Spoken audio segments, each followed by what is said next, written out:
এবার নমরুদ চিন্তা করলো এই ইব্রাহিমকে আগুনের মধ্যে জ্বালাতে হবে। এই ইব্রাহিম আল্লাহ দাওয়াত দেয়, আমাদের মূর্তির বিরুদ্ধে কথা কয়, এই ইব্রাহিমকে আগুনের মধ্যে জ্বালানো ছাড়া বিকল্প কোনো পথ নেই। এবার নমরুদ আগুন রেডি করলো, ইব্রাহিম আলাইহিস সালামকে জ্বালাইবে। এবার নমরুদ যে মাত্র ইব্রাহিম আলাইহিস সালামকে আগুনের মধ্যে ফেলাইবে, আগুনের মধ্যে নিক্ষেপ করবে, যেই মাত্র আগুন জ্বালিয়েছে ইব্রাহিম আলাইহিস সালামের আব্বাজান যার নাম হলো আজর ঠাকুর, আজর ঠাকুর ডাক দেখে আগুনের চরকা আমার হাতে দিয়ে দাও, আমার সন্তান ইব্রাহিমকে আমি আমার হাত দ্বারা জ্বালাবো। আমার যেই সন্তান আল্লাহর দাওয়াত দেয়, মূর্তির বিরুদ্ধে কথা কয়, আমার সন্তানকে আমি নিজ হাতে জ্বালাইব। এবার ইব্রাহিম আলাইহিস সালামকে আগুনের মধ্যে নিক্ষেপ করা হলো। এবার যেই মাত্র ইব্রাহিম আলাইহিস সালামকে আগুনের মধ্যে নিক্ষেপ করা হলো, এবার জিবরাইল আলাইহিস সালাম আয়েশা বলতে থাকেন, ইয়া ওগো আল্লাহর বন্ধু, ওগো আল্লাহর নবী ইব্রাহিম আলাইহিস সালাম, আপনি আমাকে অনুমতি দিন, আমি আগুনটাকে ঠান্ডা করে দেই, আগুনটাকে নেমিয়ে দেই। এবার ইব্রাহিম আলাইহিস সালাম ডাক দিয়ে বলেন, ভাই জিবরাইল, ভাই জিবরাইল, না তোমার সাহায্যের কোনো প্রয়োজন নাই, তুমি আমার আগুন নেমাতে হবে না, আমি যে আগুনের মধ্যে জ্বলতেছি আমার আল্লাহকে দেখছেন না, আমি ইব্রাহিম আগুনের মধ্যে জ্বলতেছি আমার আল্লাহকে দেখছেন না। ও জিবরাইল, আমার আল্লাহ যদি চায়, আমার আল্লাহ যদি চায় আমি ইব্রাহিম আগুনের মধ্যে জ্বলবো, আমি একবার নয়, দুইবার নয়, হাজার লক্ষ কোটি বার এই আগুনের মধ্যে জ্বলতে রাজি আছি। আমার আল্লাহ যদি চায় আমি ইব্রাহিম আলাইহিস সালাম আগুনের মধ্যে জ্বলবো, তাহলে আমি একবার নয়, দুইবার নয়, হাজার লক্ষ কোটি বার আগুনের মধ্যে জ্বলতে রাজি আছি। এবার আমার আল্লাহ বলেন, আমার আল্লাহ আগুনকে আদেশ করলেন, কুলনা ইয়া নারু কুনি বারদাও ওয়া সালামান আলা ইব্রাহিম। আমার আল্লাহ ডাক দেবেন, কুলনা ইয়া নারু কুনি আগুন বারদাও ওয়া সালামান আলা ইব্রাহিম, আমার ইব্রাহিমের জন্য তুমি আরামদায়ক হয়ে যাও, ঠান্ডা হয়ে যাও। এবার আগুন ঠান্ডা হয়ে যায়। আমার আল্লাহ ডাক দিয়ে বলেন, বারদাও ওয়া সালামান আলা ইব্রাহিম, আগুন আমার ইব্রাহিমের জন্য এমন ঠান্ডা হয়ে যাও, এত ঠান্ডা হইও না যেই ঠান্ডার কারণে আমার ইব্রাহিমের কষ্ট হবে, আবার এত গরম হইও না যেই গরমের কারণে আমার ইব্রাহিমের কষ্ট হবে, বরং তুমি আমার ইব্রাহিমের জন্য আরামদায়ক ঠান্ডা তো তৈয়ার কন্ডিশন হয়ে যাও। সুবহানাল্লাহ। আল্লাহ রাব্বুল আলামিন ইব্রাহিম আলাইহিস সালামের জন্য নমরুদের আগুনকে আরামদায়ক ঠান্ডা বানিয়ে দিলেন, ঠান্ডা হয়ে গেল। এই জন্য আল্লাহর কাজ করেছেন আল্লাহ রাব্বুল আলামিন, হযরত ইব্রাহিম আলাইহিস সালামকে নমরুদের আগুন থেকে হেফাজত করেছেন, মুক্ত করেছেন। আল্লাহর নবী হযরত মূসা আলাইহিস সালাম, উনিও বনি ইসরাইলের একজন জলিল কদর পয়গম্বর। আল্লাহ বনি ইসরাইলের নবী বানাইয়া মূসা আলাইহিস সালামকে আল্লাহ দুনিয়ার মধ্যে পাঠিয়েছেন। একদিন ফেরাউন স্বপ্নে দেখেছে সিরিয়া থেকে একটা আগুন তাকে দাওয়া করছে। এবার ফেরাউন চিন্তায় পড়ে গেল, হায় রে হায়, এ কি দেখলাম। একজন তাবির কারকের কাছে, ব্যাখ্যা কারকের কাছে জিজ্ঞেস করলো, এই যে স্বপ্ন দেখেছি, এই যে সিরিয়া থেকে একটা আগুন আইসা আমাকে দাওয়া করছে, এর ব্যাখ্যা কি হতে পারে। এবার ওই লোক ডাক দেখো, ওই ফেরাউন, এর দ্বারা উদ্দেশ্য হলো, এই স্বপ্নের ব্যাখ্যা হলো তোমার রাজ্যের মধ্যে এমন একটা সন্তানের জন্ম হবে যেই সন্তানের মাধ্যমে তোমার রাজ্যটা দুরিশ্বাত হয়ে যাবে, শুধু তাই নয় তোমার রাজ্য তার কাছে চলে যাবে। এবার ফেরাউন চিন্তায় পড়ে গেল, হায় রে হায়, একজন সন্তানের জন্ম হবে। তখন ফেরাউন ঘোষণা করলো তার মিশরের জমিনের মধ্যে যদি কোনো ছেলে সন্তান হয়, ওই ছেলে সন্তানকে জিন্দা দাফন করতে হবে, ওকে হত্যা করতে হবে। তার বাহিনীদেরকে আদেশ দিয়ে দিল, যাও তালাশ করো, যাও প্রত্যেকটা ঘরে ঘরে তাকাইয়া দেখো কার ঘরে নবজাতক সন্তান জন্মগ্রহণ করে। এবার আল্লাহর নবী মূসা আলাইহিস সালাম জন্মগ্রহণ করলেন। এবার ফেরাউনের বাহিরা মূসা আলাইহিস সালামের ঘরের চতুর্দিকে ঘেরাও করে ফেলছে। আল্লাহর নবী মূসার মা কি করবেন চিন্তায় পড়ে গেলেন।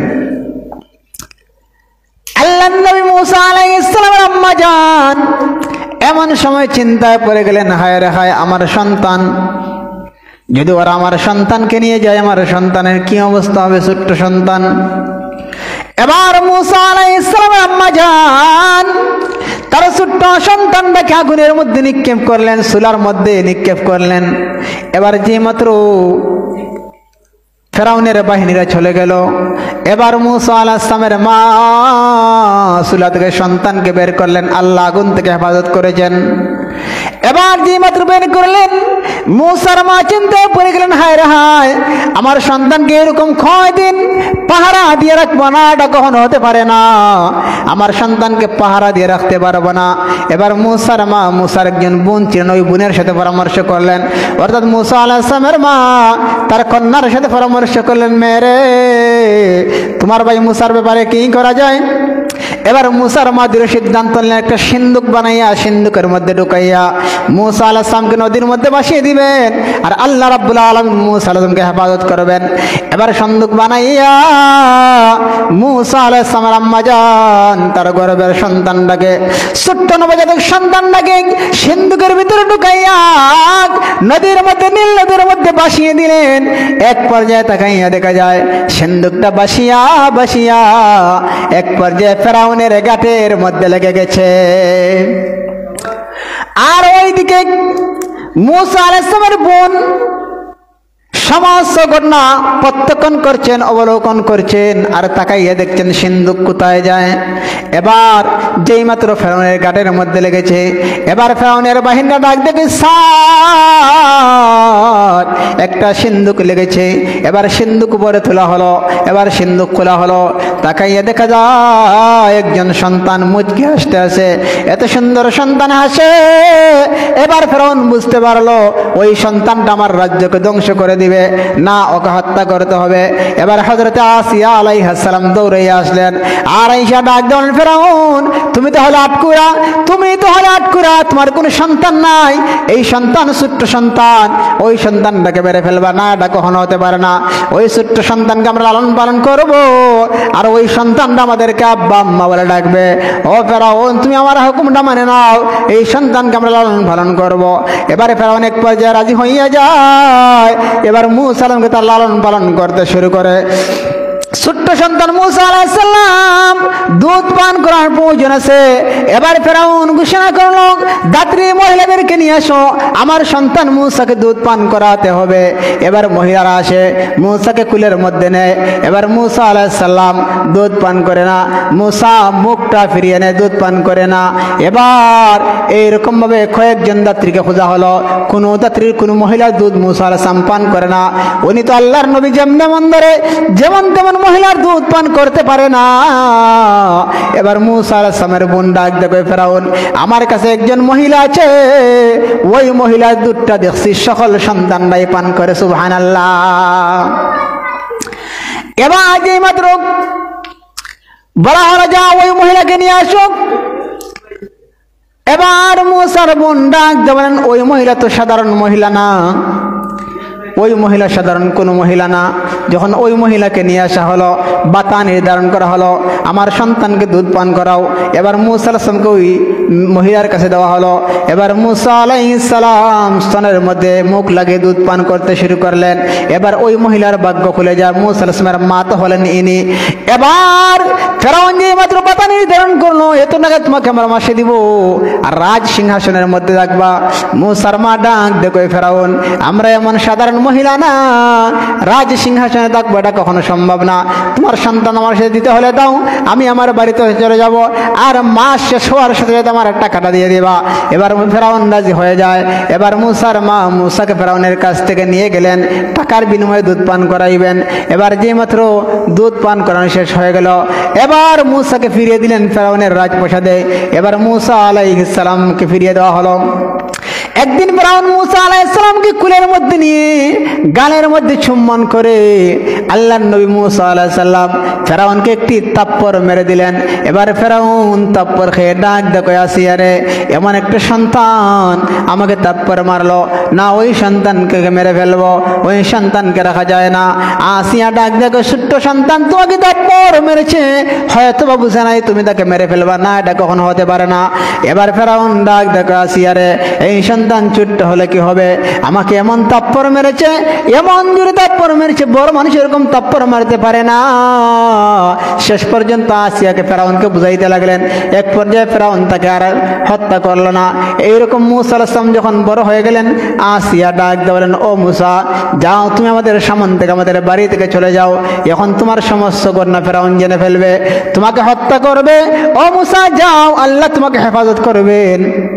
এবার আল্লাহর নবী মুসা আলাইহিস সালাম যেই মাত্র চলে গেলেন, এবার মুসা আলাইহিস সালাম যখন নবী হয়ে গেলেন, এবার কালিমার দাওয়াত দিতে শুরু করলেন।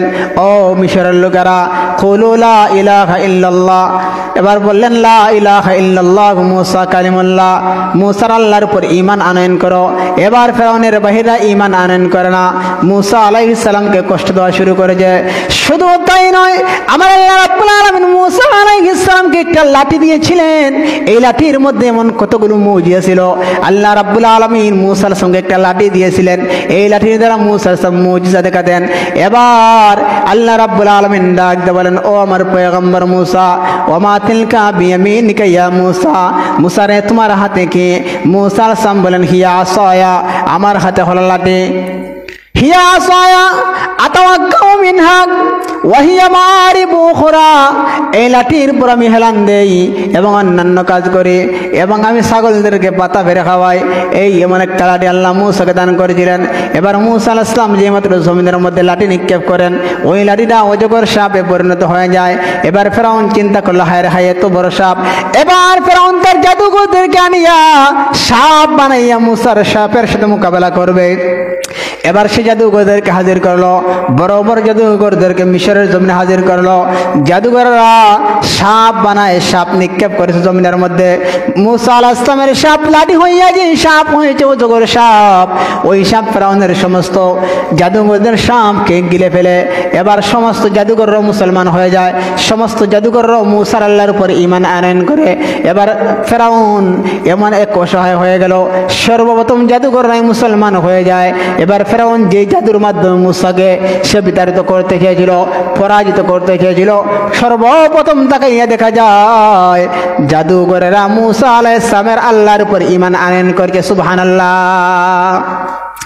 এবার ফেরাউন চিন্তা করলো, হায় রে হায়, যেই জাদুঘরদেরকে আমি ভাড়া নিয়ে আনলাম, ওই জাদুঘররাই সর্বপ্রথম কালিমা পড়ে নিল, হায় রে হায়, কি করে যায়? তখন ফেরাউন বিভিন্ন কথা বলতে লাগলো, বিভিন্ন নসিহত করলো। ও জাদুঘররা, তোমরা মুসার আল্লাহর উপর ঈমান আনয়ন করলে, তোমরা তো আমাকে মানলে না, এক সময় তো তোমরা আমাকে মানতে, তোমাদেরকে টাকা দিতাম, এরকম বিভিন্ন বয়ান দিতে লাগলো। কোনো কাজ হলো না, আল্লাহ ওদের গাড়ির মধ্যে ধরিয়ে দিয়েছেন। মুসা আলাইহিস সালামের লাঠির মুজিজা দেখিয়া জাদুঘররাই কালিমা পড়ে মুসলমান হয়ে যায়। এমন একটা মুজিজা দান করেছেন আল্লাহ মুসা আলাইহিস সালামকে। এই ফেরাউন মুসা আলাইহিস সালামকে সারা নাই, শেষ পর্যন্ত মুসা আলাইহিস সালামের পিছু দেওয়া করছে। মুসা আলাইহিস সালামের পিছু দেওয়া করছে। মুসলমানরা তো হলেন কম সংখ্যক লোক, মুসা আলাইহিস সালামের অনুসারী উম্মতরা কম সংখ্যক লোক, আর ফেরাউনের বাহিনী হলো বিশাল বিরল। এমন সময় এই ফেরাউন মুসা আলাইহিস সালামের দিকে দাওয়া করছে। আল্লাহ নবী মুসা আলাইহিস সালামের উম্মতদেরকে নিয়ে উনি একটি দরিয়ার মধ্যে যেই মাত্র চলে গেলেন, যাওয়ার পর দরিয়া পার হইবেন, আমার আল্লাহ ডাক দিলেন, মুসা তোমার হাতে যেই লাঠি আছে ওই লাঠি দিয়ে আঘাত করো। যেই মাত্র আঘাত করলেন, ওই নদীর মধ্যে 12টি গোত্রের জন্য 12টি রাস্তা হয়ে যায়। এবার মুসা আলাইহিস সালাম নদী পার হয়ে গেলেন। এবার ফেরাউনের বাহিরা তার রাস্তা পাইয়া কয়, হায় রে হায়, মুসা রাস্তা বানাইলো আর আমরা রাস্তা দিয়ে হাইটে যাব। এবার নীল নদের মধ্যখানে গিয়েছে। এবার দুপাশের পানি আইসা এবার মুসাকে ঘিরে ফেলেছে। এবার যে মাত্র মুসাকে ঘিরে ফেলেছে, এবার আর মুসা উঠতে পারে না।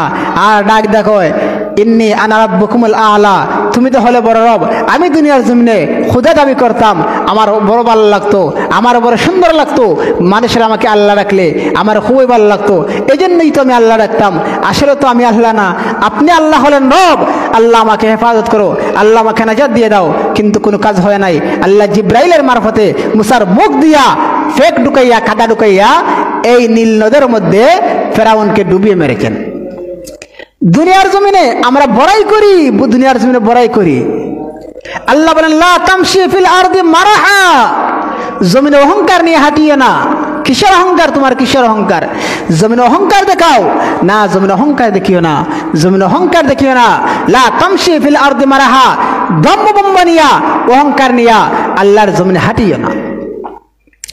দুনিয়ার জমিনে আমরা একটু বড় হয়ে গেলে, ক্ষমতা হয়ে গেলে আমরা দুর্বলদের উপর আক্রমণ করি, সেই ক্ষমতা থাকবে না।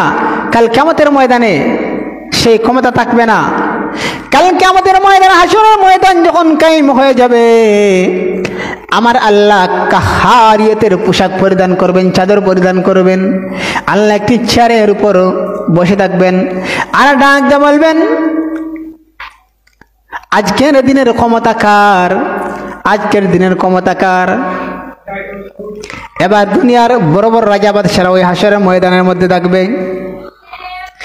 দুনিয়ার জমিনের বড় বড় বাদশা, দুনিয়ার জমিনের বড় বড় প্রতাপশালী লোকেরা, যারা দুর্বলদের উপর জুলুম করত, অন্যায় বিচার করত, তারা হাসরের ময়দানের মধ্যে থাকবে। আমার আল্লাহ ডাক দিয়ে বলবেন, আজকের দিনের রাজত্ব কার? বলো তো আজকের দিনের রাজত্ব কার? এবার কেহ কিছু বলবে না, এবার কেহ কিছু বলবে না। আমার আল্লাহ কাহারিয়তের পোশাক পরিধান করেছেন। আল্লাহর চেহারার মধ্যে, কুদরতি চেহারার মধ্যে রাগ আর রাগ। আল্লাহর নবীরা পর্যন্ত আল্লাহর কাছে সুপারিশ করতে পারবে না, আল্লাহর সাথে কথা বলতে পারবে না। আল্লাহ এত রাগান্বিত, আল্লাহ কাহারিয়তের পোশাক পরিধান করেছেন। যেই মাত্র আল্লাহ বলবেন, আজকের রাজত্ব কার? বলো রে আজকের রাজত্ব কার? তোমরা দুনিয়ার জমিনে বড় বড় রাজত্ব দেখাতে, দুর্বলদের উপর আক্রমণ করতে, দুনিয়ার জমিনে ক্ষমতা খাটাতে, না আজকের দিনের রাজত্ব কার? বলো। এবার কেহ কিছু বলবেন, আমার আল্লাহ বলবেন, লিল্লাহিল ওয়াহিদিল কাহ্হার। আজকের দিনের রাজত্ব হলো কাহ্হার, তো আমি আল্লাহর। কাহ্হার তো আমি আল্লাহর। আজকের দিনের রাজত্ব, দুনিয়ার জমিনে বড় বড় অহংকার দেখেছিলা, লোকদের উপর জুলুম করেছিলা, আজকের দিনের রাজত্ব কার? আল্লাহর দরজা থেকে ছাড় পাবেন না, আল্লাহর দরজা থেকে ছাড় পাবেন না। ওই হাসরের ময়দান এমন একটা ভয়াবহ স্থান হবে।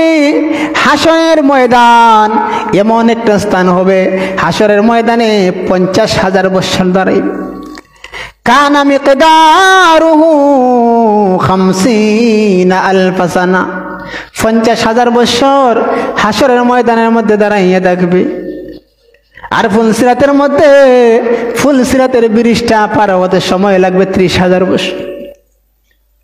ও দুনিয়ার মানুষেরা, দুনিয়ার জমিনে অহংকার দেখাও আর জুলুম নির্যাতন করে, একবার কি হাসরের ময়দানের কথা মনে হয় না? কিয়ামতের দিনের কথা মনে হয় না? এই দুনিয়ার জমিনে কিসে তোমাকে এত অহংকারের মধ্যে ফেলে দিল? কেন এত অহংকার দেখাও? হাসরের ময়দান আল্লাহর কাঠগড়ায় কি জবাব দিবা? এই জন্য দুনিয়ার জমিনে আমরা মুসাফির হিসাবে এসেছি। মুসাফিরের মতো সামান্য দিন চলে দুনিয়া থেকে বিদায় নিয়ে যাব। দুনিয়ার জমিনে অহংকার দেখানো যাবে না রে মুসলমান। যারাই অহংকার দেখাবে, কাল কিয়ামতের ময়দান আল্লাহর সামনে দাঁড়াইতে হবে। হাসরের ময়দানে যেই মাত্র আল্লাহ বলবেন, আজকের দিনের রাজত্ব কার? কেউ কিছু বলবে না। আমার আল্লাহ বলবেন, লিল্লাহিল ওয়াহিদিল কাহ্হার। পরাক্রমশালী আল্লাহর রাজত্ব আজকে, আজকে আমি আল্লাহর রাজত্ব। এমন সময় হাসরের ময়দানে এমন অবস্থা হবে, আল্লাহ বিচার করবেন হাসরের ময়দানে। এবার আল্লাহ যেই মাত্র বিচার শুরু করবেন, এবার জাহান্নামকে, জাহান্নাম হাসরের ময়দানের মানুষদেরকে আগায়, মানুষদেরকে জাহান্নামে নিক্ষেপ করার জন্য আগায়। এবার ফেরেশতারা ডাক দেয়, এবার হাসরের ময়দানে মানুষে কান্না করে। আল্লাহর নবী বিশ্বনবী রাহমাতুল লিল আলামিন সেদা হাসরের ময়দানে আল্লাহর নবী বলেন, আল্লাহ জাহান্নামকে আটকাও, জাহান্নামকে আটকাও। বিচার তো এখনো শেষ হয় নাই। এবার আমার আল্লাহ বলবেন, ফেরেশতারা যাও জাহান্নামকে আটকাও। এবার ফেরেশতারা জাহান্নামকে লোহার 70,000 শিকল দ্বারা বাঁধ দিবে, জাহান্নামকে আটকানো সম্ভব হবে না। জাহান্নাম হাসরের ময়দানের দিকে আগায়, হাসরের ময়দানের মানুষদেরকে জাহান্নামে নিক্ষেপ করার জন্য। এবার আমার আল্লাহ বলবেন, ফেরেশতারা রে, নে ওই পানি নিয়া জাহান্নামের উপর নিক্ষেপ কর। এবার ফেরেশতারা সামান্য পানি নিয়া জাহান্নামের উপর নিক্ষেপ করবে, জাহান্নাম তার স্থানে চলে যাবে। এবার ফেরেশতারা প্রশ্ন করবে, আল্লাহ এটা কেমন পানি গো? এটা হাউজে কাউসারের পানি না, বেহায়াতের পানি না, দুনিয়ার কোনো নদীর পানি না, জমজমের পানি? আমার আল্লাহ বলবেন, ফেরেশতারা রে, এটা বেহায়াতের পানি নয়, জমজমের পানি নয়, এটা দুনিয়ার কোনো পানি নয়, এটা হলো আমার গুনাহগার বান্দাদের কান্নার পানি। সুবহানাল্লাহ। এই কান্নার পানি এত দাম, এত দাম। এই হাসরের ময়দান এমন একটা অবস্থান হবে, হাসরের ময়দানে মানুষ দুই গ্রহ হয়ে যাবে, এক গ্রহ থাকবে ইমানদার আর এক গ্রহ থাকবে নাফরমান। এক গ্রহের ডান হাতে আমলনামা দেওয়া হবে আর এক গ্রহের বাম হাতে আমলনামা দেওয়া হবে। এবার যে মাত্র হাসরের ময়দানে বিচার শুরু হয়ে যাবে, এবার এক গ্রহ লোকদের ডান হাতে আমলনামা, যেই মাত্র ডান হাতে আমলনামা দেওয়া হবে ওই লোকজন আনন্দে আত্মহারা হয়ে যাবে, জান্নাতি হয়ে যাবে। আর যাদের বাম হাতের মধ্যে আমলনামা দেওয়া হবে ওই সমস্ত লোকেরা বলবে, আল্লাহ যদি দুনিয়ার মধ্যে যেতাম আবারও সওয়াব করে আসতাম, আবারও দুনিয়ার মধ্যে বেশি বেশি আমল করতাম, আল্লাহ আমরা তো জানি নাই এইরকম অবস্থা, আমরা তো জানি নাই। এবার যে মাত্র হাসরের ময়দানে আল্লাহ বিচার করবেন, এবার আমার আল্লাহ ডাক দেন, তাসুল ইয়াউমা আইয়ুহাল মুজরিমুন, আরে নাফরমানের দল, এ মুজরিমের দলের, আমার জান্নাতি বান্দাদের, আমার নেককার বান্দাদের দিকে তোমরা পৃথক হয়ে যাও, আলাদা হয়ে যাও, পৃথক হও, আলাদা হও। কান্নার রোল পড়ে যাবে, এত কঠিন আযাব হাসরের ময়দানে, এত কষ্ট। ওইদিকে 50,000 বছর দাঁড়িয়েছে। এবার আমার আল্লাহ বলবেন, ফেরেশতারা খুযুহু ফাগুল্লু সুম্মাল জাহিম সাল্লু সুম্মা ফি সিলসিলাতিন যারউহা 70 যিরাআন ফাসলুকু।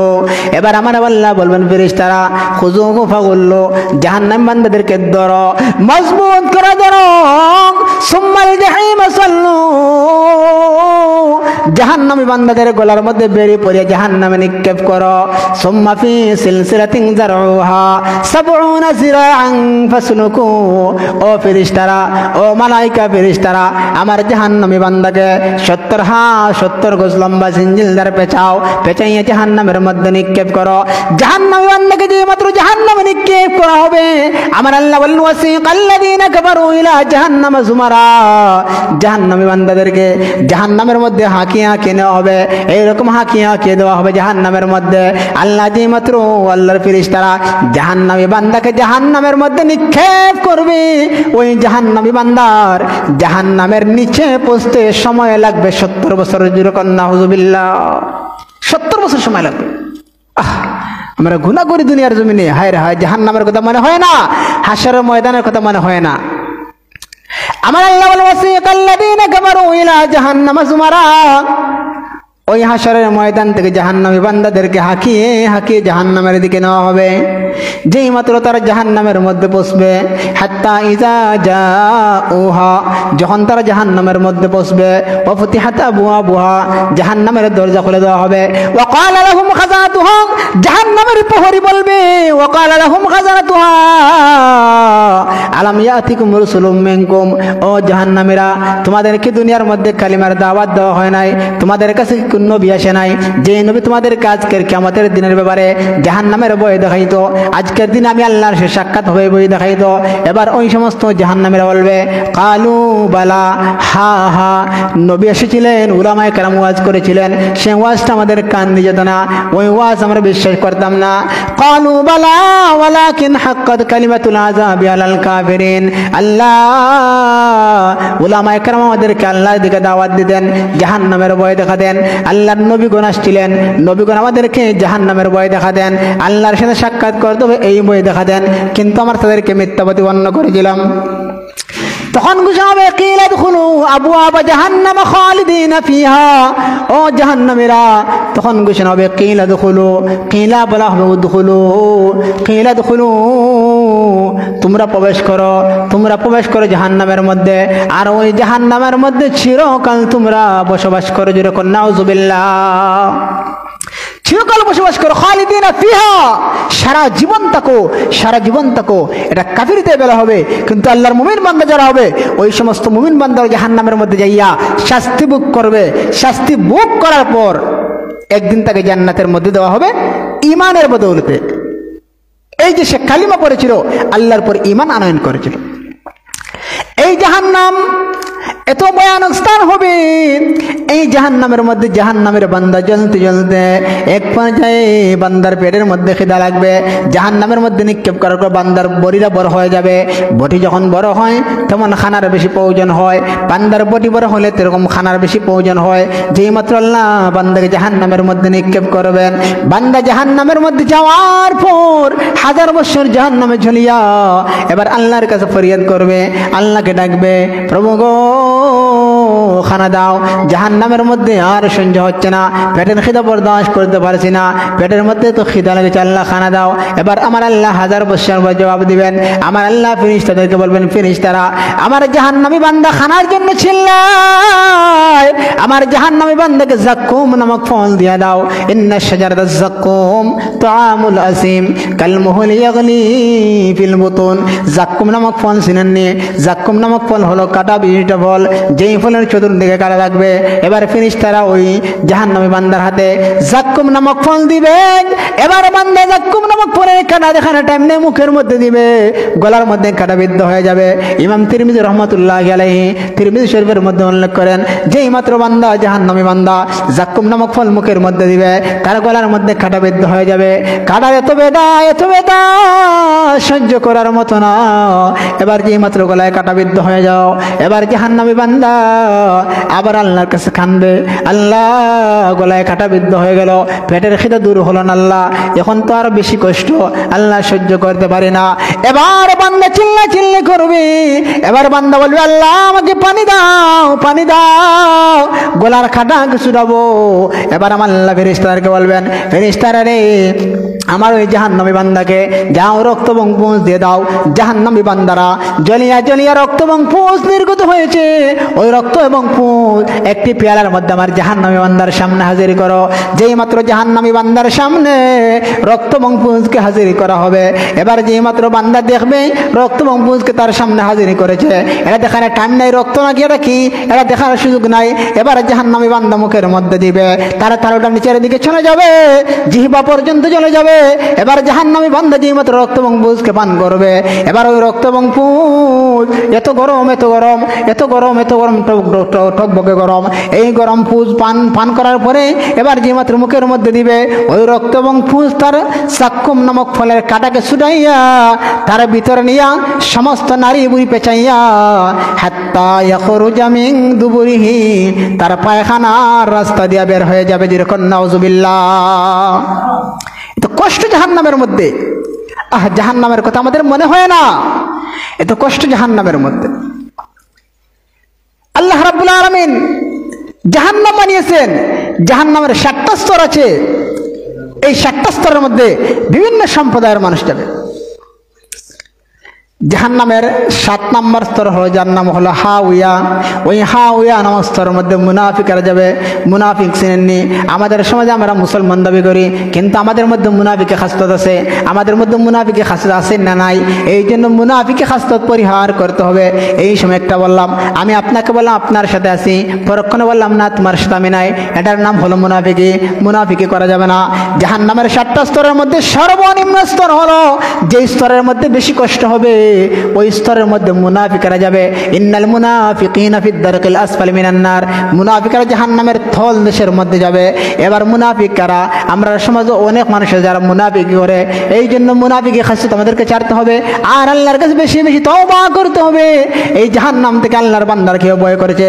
একদিন উমর রাদিয়াল্লাহু আনহু রাস্তা দিয়ে হাঁটেন, এমন সময় তাকাইয়া দেখেন একজন যুবক কান্না করে, আর হাউমাউ করে কান্না করে আর চিল্লায়। উমর ডাক দেখো, যুবক রে তুমি কেন কান্না করো? যুবক ডাক দেখো, উমর গো আপনার নবীর সামনে যাই আমার গুনাহকে মাফ করাও, আমি কান্না বন্ধ করব, এছাড়া আমার কান্না বন্ধ হবে না।